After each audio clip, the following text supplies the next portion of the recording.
Well, hello everyone, and welcome back to Adrian's Digital Basements. It's Wednesday, so it's time for another midweek mail call. So without further ado, let's get right to it.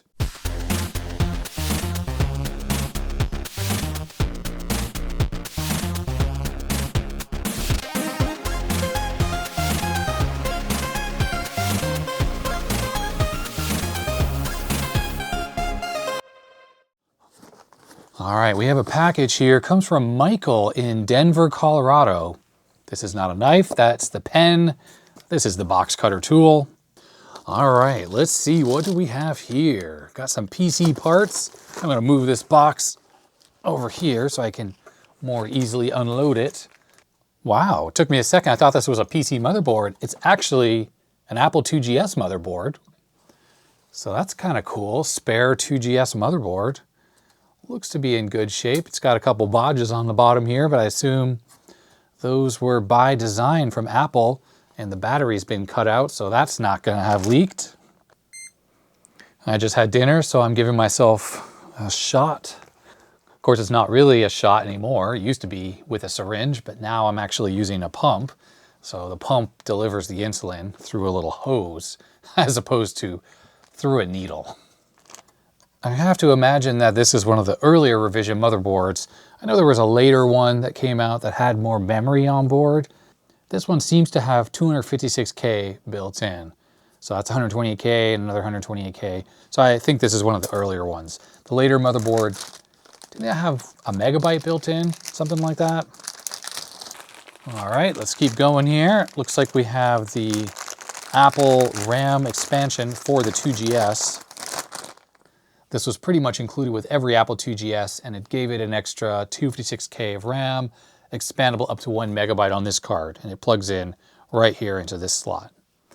Next up, it looks like we have another motherboard. This is obviously from a Macintosh of some kind. I think it's a PowerPC Mac, not sure which, but it's got SCSI and RAM, and it looks like this thing, maybe some kind of a riser card or something. There's a cartridge here. It says Compulator. Do not remove unless the computer is off. Not sure what kind of computer this is even for. Case is kind of open a little bit. There is a note here that says, I found this. It's a cart that was not official. Fun to see if you could find any information on it. I don't have a ROM reader, so if you could get the ROM off of this and upload it, I could maybe get the other cart I found working again. Here is another cartridge. It says, I think it's a fast loader cartridge of some sort. I found two, kept one, and figured you could play with the other. Seems like it's actually in a sealed bag, but it looks like maybe it's a C64 cartridge, I guess. Next up is a bag full of parts, all very nicely labeled. C64 processors and Z80s, C64 ROMs. So I think there's just a whole bunch of Commodore stuff in here. There is a note. I feel like I opened up the bottom of this box, even though I opened up the side that had the shipping label on it. And therefore I'm missing the original note. Probably came with the entire thing. This note here is attached to this little bag. It says, this is interesting. It looks like it's part of a ROM chip programmer. I included it. I thought you might want to look at the code. Next up, looks like we have a Commodore 64 board, and it's a Rev A. It's a Rev A. And it is complete. It's got all of its constituent parts on here. Oh, and look at that. Plugged into the keyboard connector is the official Commodore loopback connector. Wow, I've never seen one of those. This is for the diagnostics. Actually has a Commodore logo on it. That is pretty cool. And we have something else. Oh, this appears to be a VIC-20. It's missing its voltage regulators. I'm assuming that this has just had the parts taken off and someone did a really good job desoldering. There's just no evidence on the back that any work has been done taking off the metal shield that covers the slot, and the voltage regulator and the big heatsink is missing and stuff. That's intriguing. All right, here we go. This looks like an Apple, I can tell right off the bat, this is a disk controller card from an Apple disk drive, Apple 5¼ disk drive. Pretty cool. All right, we got another Macintosh motherboard here.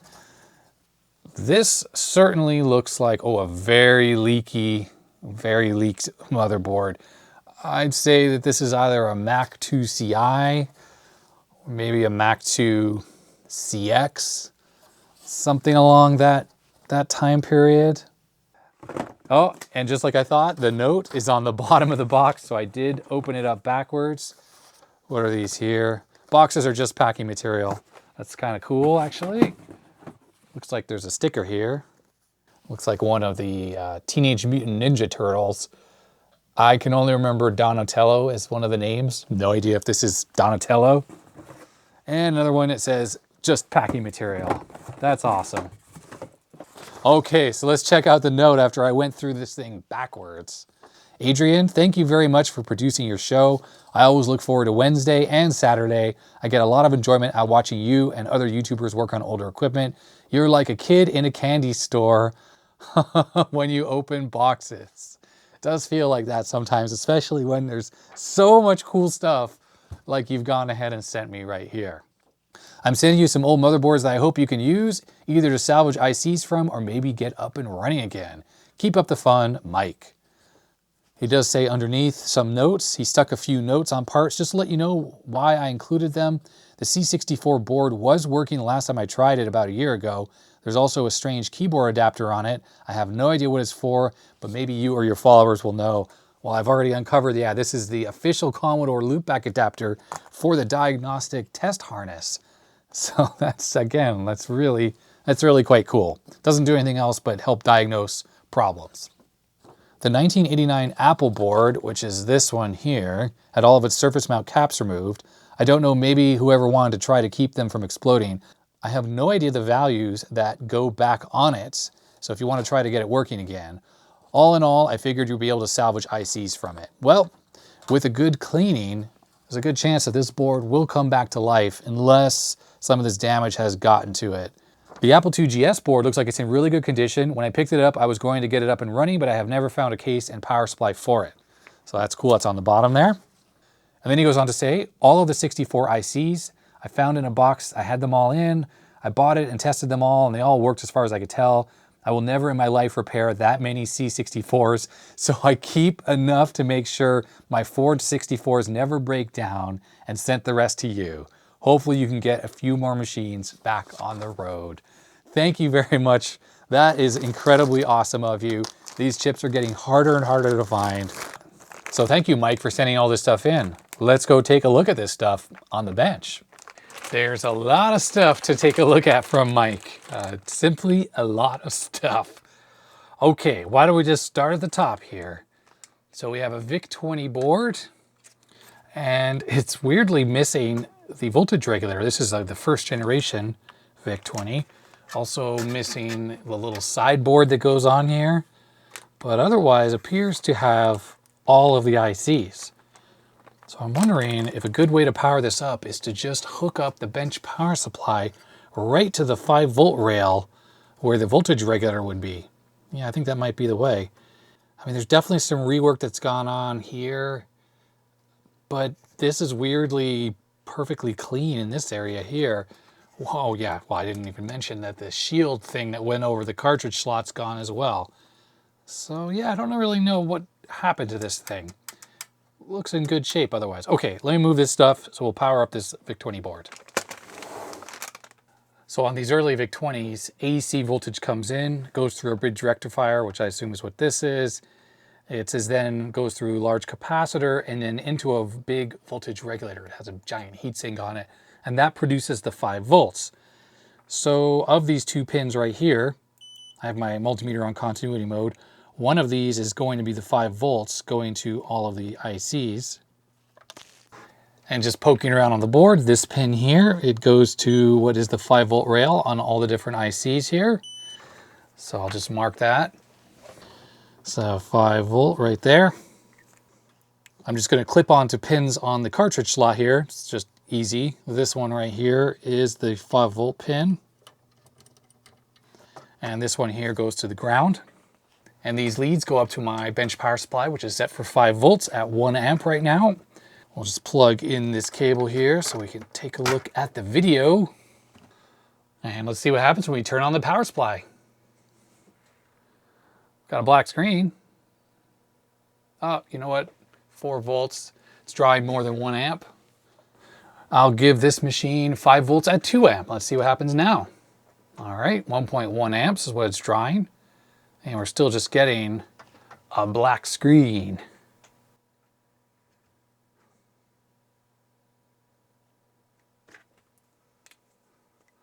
So I'll just write that down. Oh wait, it just came up.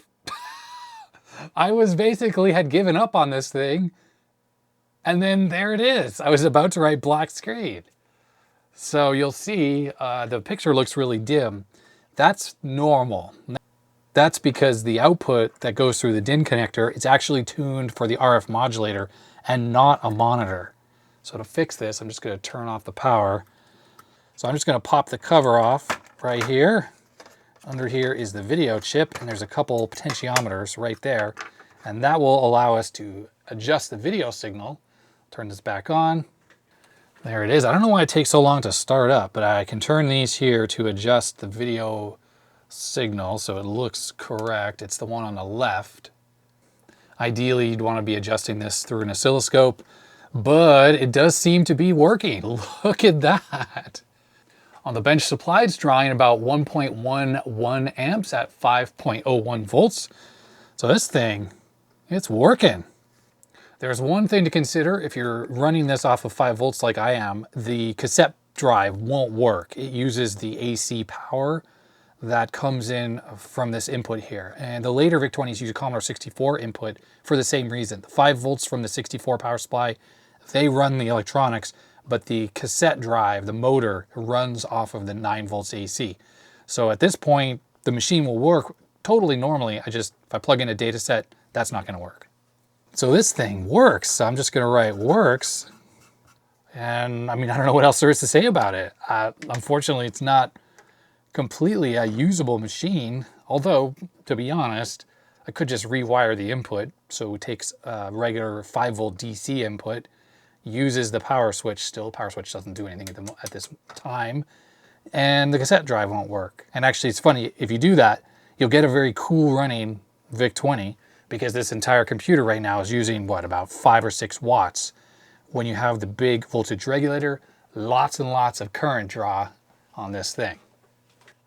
Just for fun, why don't we give a cartridge a try? Here's Radar Rat Race with the horrible out-of-tune music. Pop that in there. Hey, that goes in really easily when you don't have the thing around it, the hood. It is kind of weird. It takes quite a long time for this thing to start up. I mean, the game is running. You got a black screen for a few seconds, which I think is definitely longer than normal. I'll just plug in a keyboard into this so we can hit the start button. F1 to start.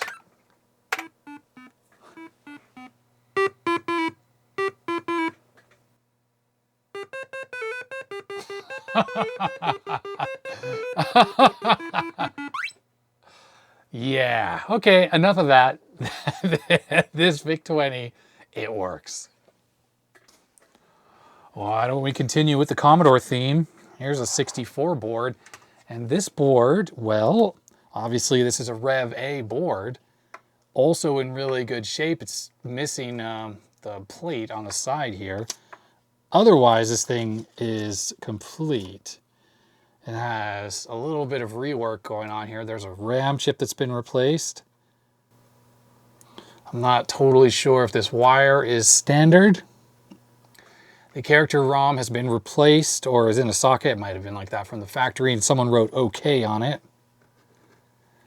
The rest of the stuff is all soldered in. And this has an actual 82S100 for the PLA. And someone wrote OK on pencil on that.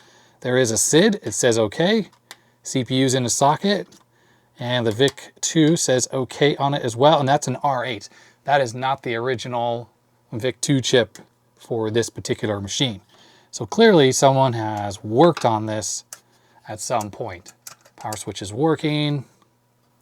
And on the back of the machine, the only rework that I see is that RAM chip.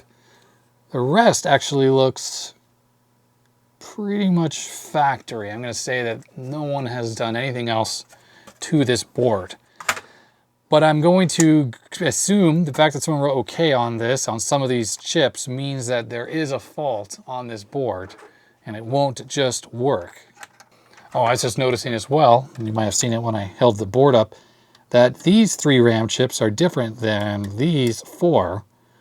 But that, I think that's like it how it was from the factory.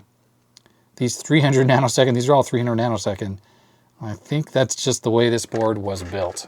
This board might have come out of a gold label 64. It's hard to tell though, really.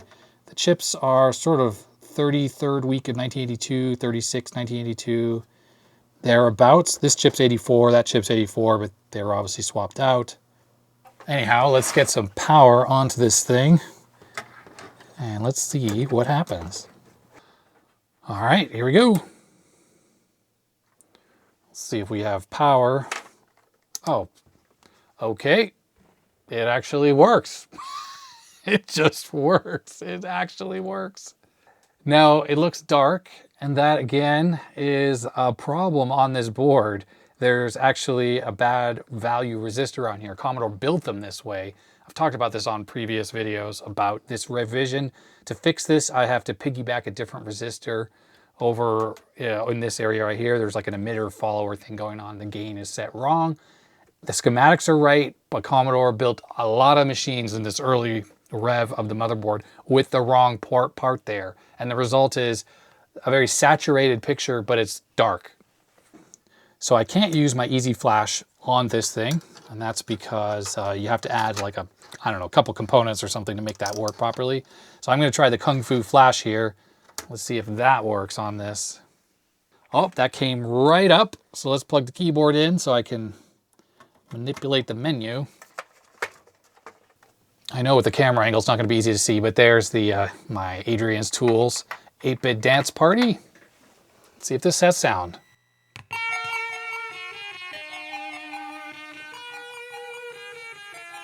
8-bit dance party in effect.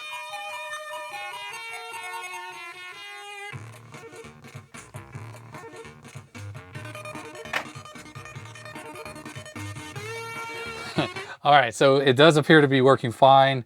These early SIDs, this is what, 1982, 22nd week. They're a little noisy, but this one definitely sounds really good. And this whole machine, it works. It freaking works. So I'm just gonna write on here on my little sticker, SID. Boy, my writing sucks today. Tick mark, works. There we go. Okay, let's check out this bag of parts here. This was the letter that Mike sent me. Look at all this stuff. This is incredible. Okay, so Mike just sent me this most amazing selection of Commodore parts. So let's see, he wrote little notes on various things here. I found this, and I think it's a cart that was not official. Fun to see it. Could find no information on the net about it. The Compulator. I assume this is for the Commodore 64. Cartridge is sort of coming apart. Doesn't have any screws or anything on it.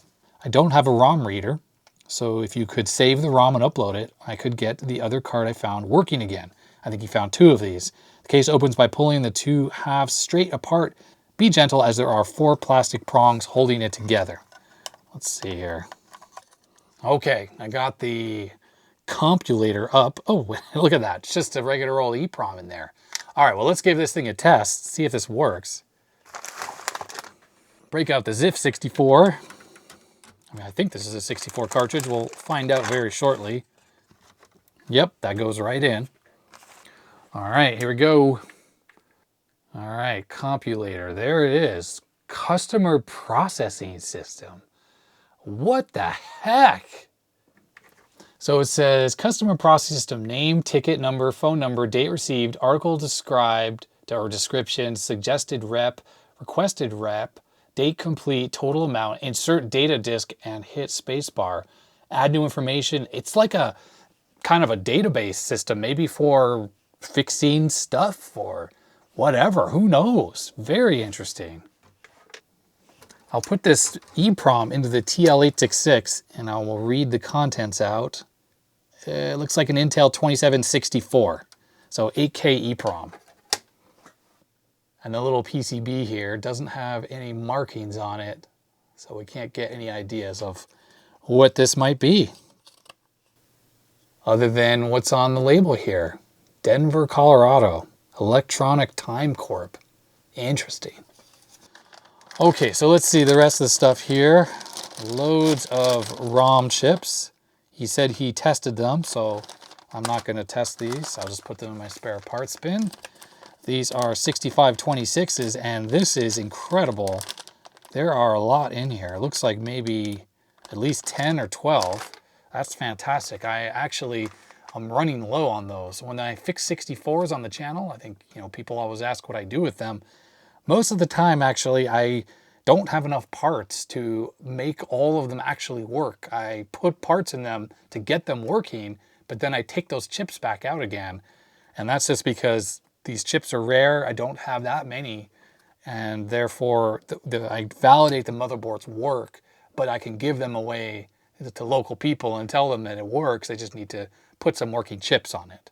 So I definitely don't keep all of those boards that people send in. I give them away to people in the community here in Portland. There's a pretty big retro community, and I go to meetups with people. So when they have broken 64s or need 64 boards, I often give those away.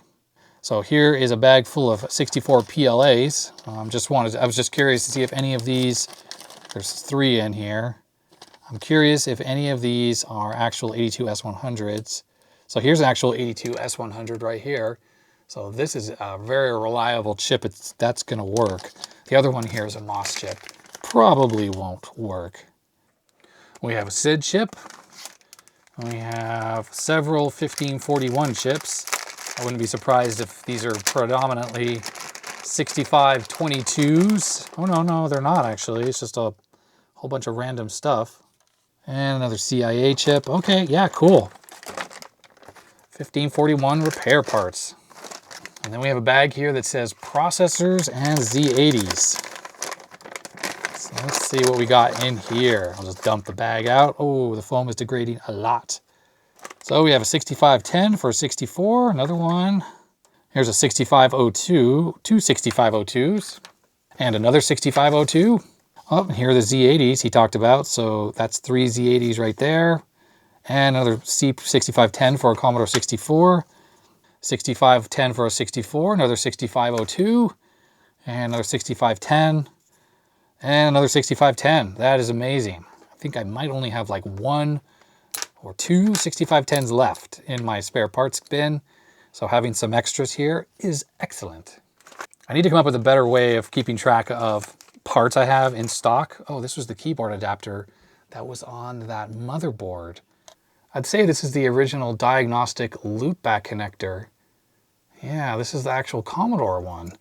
Now, I have Sven Petersen's diagnostic harness that I use, and it has the loopback. I am positive that's exactly what this is, so I can use that when I do diagnostics instead of Sven's. That's cool. Anyways, I was saying I typed in all my spare parts into a Google sheet at some point, but I go and pull parts out of there, and I don't always subtract one from the inventory.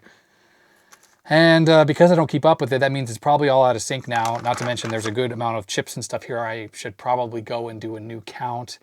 I did at least group together all the similar parts, so like all my processors are in one anti-static bag, so I can combine this and update the database. So, you know, it's just I'm not on top. I don't stay on top of it, and that's my biggest issue. Okay, so let's see what we got here. Oh, we got 2 more VIC-2s. And then we have this. Let's see what this is. This chip is interesting. It looks like it's part of a ROM chip programmer package. I included it, though you might want to look at the code. Here's the websites I found. Something from 1983. Second page mentions the AutoHex 64, and there's an FTP link to the PROMQUEEN owner's manual. PROMQUEEN. I kind of love the name there. That's awesome. Yeah, and there it is, the AutoHex 64, sys 29181. That would probably be to launch whatever's in here. So it's quite possible that I could pop that onto that cartridge. We could see if that works onto this cartridge here. Oh, actually I cannot, because this is a 2732, And this cartridge is designed for 2764s. I'm checking out the manual for the PROMQUEEN, and yeah, it's like a cartridge that plugs into the back of the 64. It looks like it has a ZIF socket, and it's maybe designed, I don't know if it actually programs. Yeah, I think you could program the chips in it, and that auto hex is like some kind of a hex editor tool. Yeah, it looks like you can program 2732s in it, and it lets you reconfigure some of the ZIF socket pins.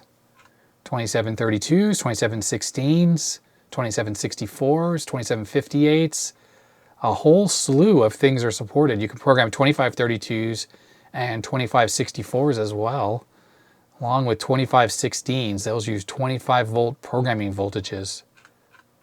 And it talks about loading auto hex, and it says if you just put this ROM here into the ZIF socket, then you can load that. Or it looks like you can load it into RAM and then run it from there, and then you can put another chip in the ZIF socket for programming things. Yeah, that's pretty neat. I mean, unfortunately, I don't have the programmer, but you know, it's funny, to be honest. It's actually rather difficult to use these old programmers because you got to like set all these functions and do all that stuff. But if you need to program old chips like a 2716 or 2516, it's pretty much impossible to program those on something like a MiniPro. You can use things like the PROMQUEEN, or what's the other one called? The Promenade. That's the other 64 EPROM programmer that was really, really popular. And I actually have a Promenade as well. I never showed it on the channel. Geek with Social Skills gave that one to me, and it's like a complete kit with a little cartridge, and I think it has the whatever's necessary to generate the programming voltages, and it even came with some blank 64 cartridges and PCBs, so you could make your own cartridges. Really cool stuff, and I'm sure they were incredibly useful in the old days when you only had a 64 and you needed to burn ROMs. It was something you could completely do that with. All right, we have the next thing from Mike. The note says he thinks this is some kind of a fast load cartridge. Let's take a look at what this is. Okay, it doesn't actually have any label on it, but it does have the old reset button there. Let's give this thing a try in the old ZIF 64. All right, let's see. I wonder what this will do. I'm super curious. Okay, so let's pop this in. See if this changes anything. Okay, well, went right to a black screen. Tried to load something from a drive and it just says device not present. Let's push the reset button here. All right, it says really hard to see because it's super fast. It says superload. Superload copyright Megasoft 1985 version 2.0. Superload created by Robert Sheffer. And it just sort of goes straight into trying to load something. The only way I could read that was by repeatedly rebooting the machine. Now, it might be acting up a little bit because, of course, I am not running the stock ROM on here. I have Jaffe DOS on the ZIF 64, so it could be interacting strangely with it. Maybe that's why it's kind of forcing to load there. But Superload, anyone familiar with Superload? I'm imagining that this is pretty much Epic's fast load competitor, maybe a clone of sorts. I just did a quick Google and I really can't find anything about Superload. So if anyone is familiar with this, please let me know. And this has a screw on it, so I can obviously take this apart and remove the ROM from it. Okay, well, it's unfortunately the cartridge case is snapped together, so I'll have to break that apart later. So let me know if this is a rare or unknown code, and I can upload this to archive.org. I'm just going to make a note here. Superload version 2.0, so I can keep track of this. If someone's like, hey, you need to upload that. All right, so let's see. Mike sent this, which is the Apple Unidisc board. Okay, Unidisc analog number 2. So I think I'll just write on here, Unidrive. Unidisc, it's called the Duo. I was kind of dancing around the name there. I'm going to put a question mark. I'm not sure. But it might be the Unidisc Duo card. Maybe. Maybe not. No, okay, wait a second. What am I talking about? This is clearly just for a single drive. This is for the cable that goes to the computer, connects to here. This goes to the drive mechanism itself. This is the read-write head, and this connector here is to go to a second disk drive if you're going to daisy chain them. So this is just a regular unit disk drive. It's not the Duo. Still handy though, still handy. Okay, here we go. We got a Mac. I don't know, some kind of PowerPC Macintosh board. I am not familiar with these generations. I wouldn't even know how to even power this. Like what kind of, there's a power connector here. No idea what machine this goes in. Oh, look, it's got this crazy big connector here for the video. So this is some kind of a later PowerPC thing. And then it had this little riser here. I guess this plugs in like that because it's probably in some kind of a desktop computer, and that allows you to put another card or something. I don't know. What even is that? Maybe the CPU expansion module, maybe. But the board itself is in very good shape. I don't think these have problems with leaky caps.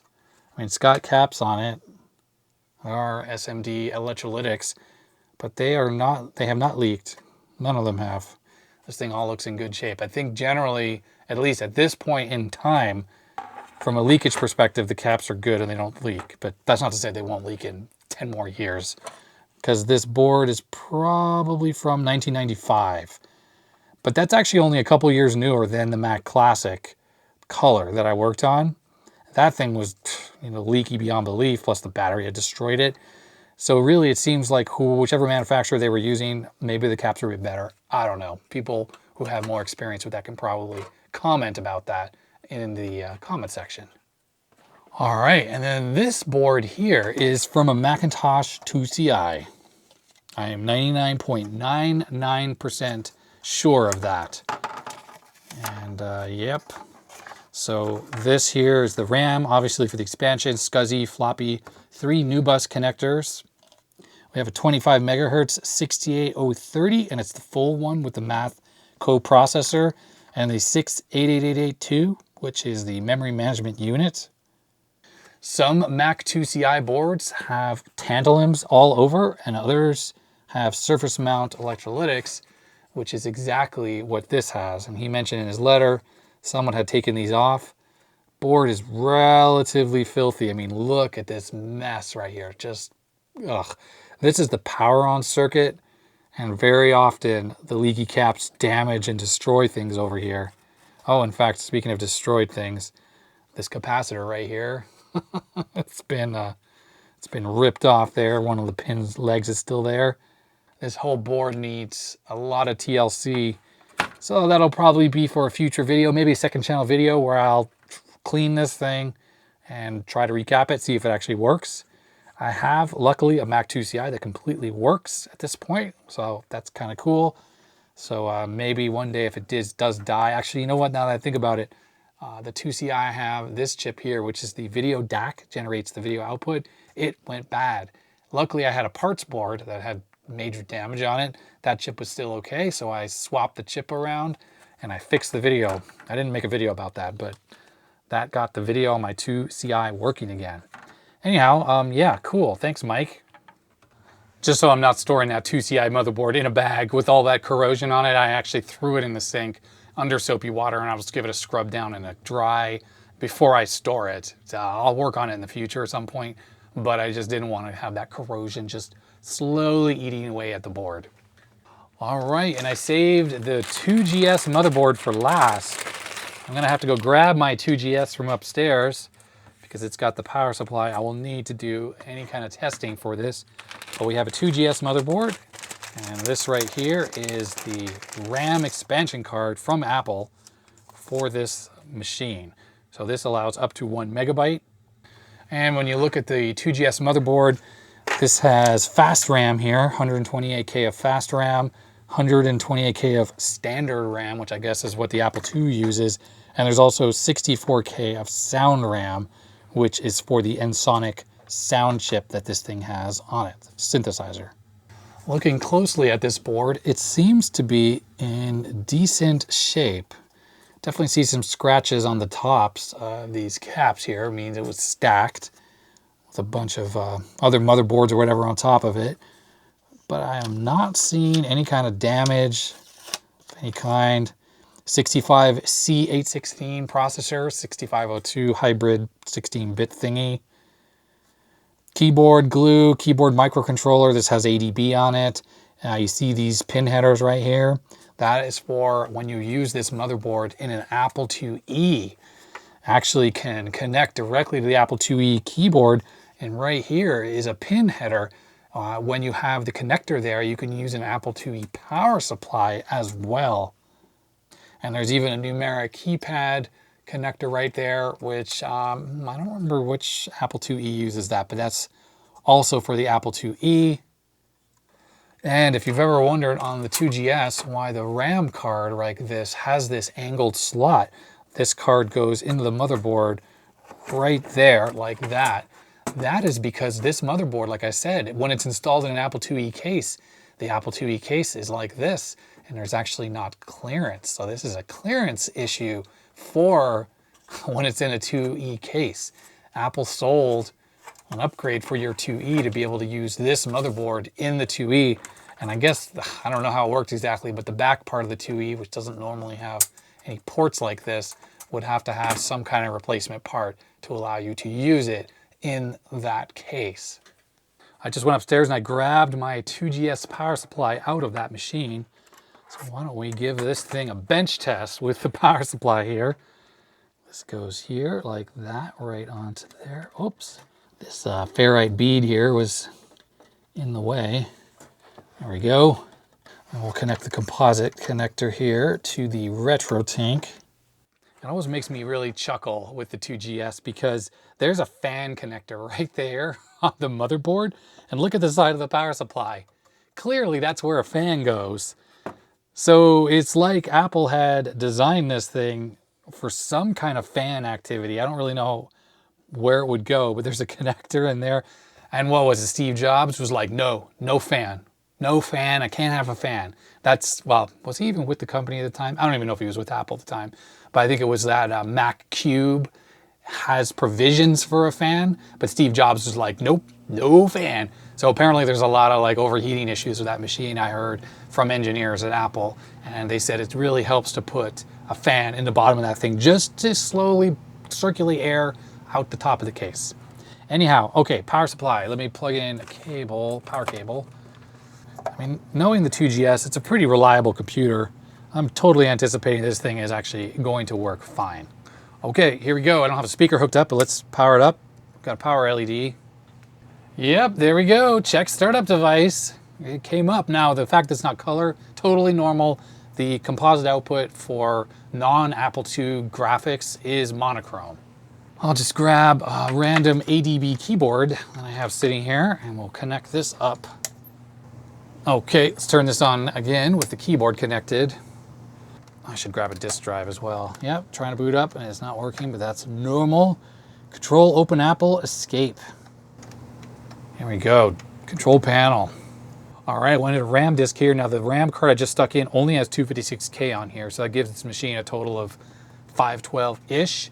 And it does say total free RAM 419. It turns some of that RAM into a RAM disk. That's for Apple II, regular Apple II software. 2GS software can use it fully as, full-on RAM for the 16-bit mode. Let's hook up the floppy emu to this thing and see what we can boot up. All right, so I selected Archon, so 5¼ disk. Let's give this thing a reboot. And there it is. It's kind of weird, actually, that trying to get it to work in color, it's color for a second and then it loses the color. That's not the 2GS, that's got to be the retro tank, the way it interfaces with this machine. Let's see if I can go into here. Display, color, 40 columns. Yeah, I don't know. No, that's all normal. Yeah, that's all just kind of weird that the retro tank sort of struggles with the 2GS. Yeah, I wonder what's up with that. At least when it's running in artifact color mode, it struggles. I'm going to switch the floppy emu into smart port mode so we can boot up final or total replay. All right, final replay is selected. So if we reboot now, should boot into final replay. Total replay. I keep saying final replay. There it is, total replay. It's weird though, I can't say why the color's not working, but again, that's nothing to do with this 2GS. It's gotta be the retro tank. I loaded up Fexter and I hooked up a speaker. So we're getting the beep speaker, that is working.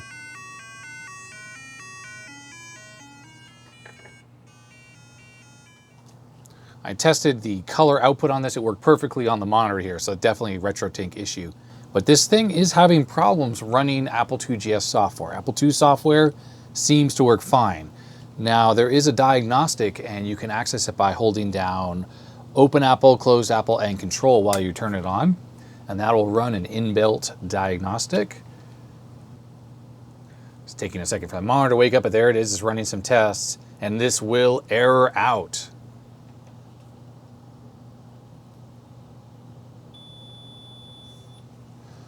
All right, so it says system bad 02E02000, and it prints that same error code up at the top here.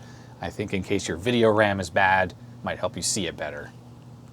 With a little bit of searching, I found the test information for these diagnostics. So test 2, where the first 2 digits are 02, is a RAM 1 test. Bank number would be E0, and CC, which is 20, is the bits.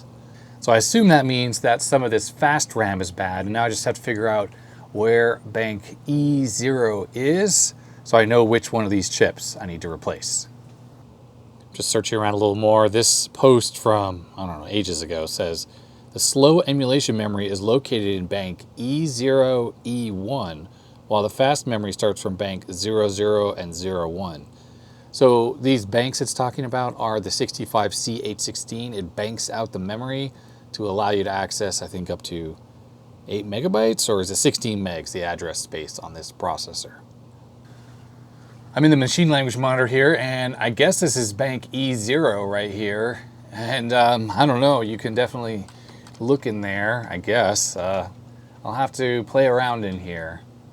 Oh yeah, look at this. E1 actually has stuff in it, showing some kind of contents, but E0 is definitely blanked out. Well, I think a thorough diagnostic for mail call is a little bit much, so I'm just going to write down what the problems are, and this will be for a future repair or attempted repair on this 2GS motherboard. So RAM error, bank E0. I'll just stick that right on there.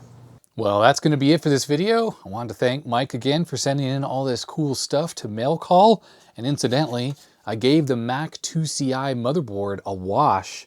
I soaked it in the sink, scrubbed it, got all that cruddy capacitor juice off of this.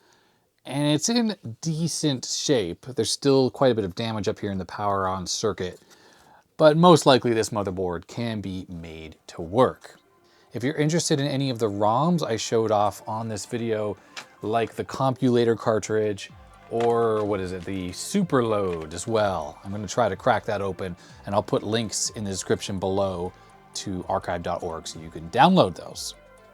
And if you enjoyed this video, you know what to do. Thumbs up, subscribe, check out the second channel, and a huge thanks to all my patrons. Their names should be scrolling up the side of the screen right now. And that's going to be it. Stay healthy, stay safe, and I'll see you next time. Bye-bye.